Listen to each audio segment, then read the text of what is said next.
একটা নির্জন রাস্তা, কলমে কবি সুবোধ সরকার। কয়েক বছর ধরে আমি তোমাকে একটা নির্জন রাস্তায় নিয়ে যেতে চাইছি, কিন্তু কেন?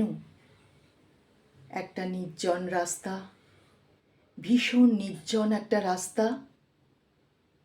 আমি দেখেছিলাম বিরোহী নামে একটা গ্রাম আছে, রাস্তাটা সেই দিকে। শহরের এক গলি থেকে আরেক গলি, এক রাস্তা থেকে অন্য রাস্তা, এক পানশালা থেকে অন্য পানশালা।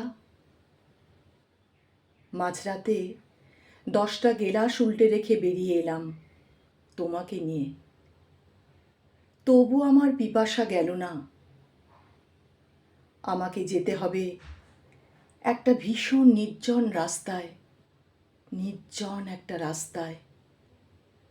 কেন বলো তো? থেকে থেকেই একটা নির্জন রাস্তার কথা বলো। কে কে আমাকে এই প্রশ্ন করলে? তুমি কি ছোট নাগপুরের বাতাস, না আসামের মেঘলা?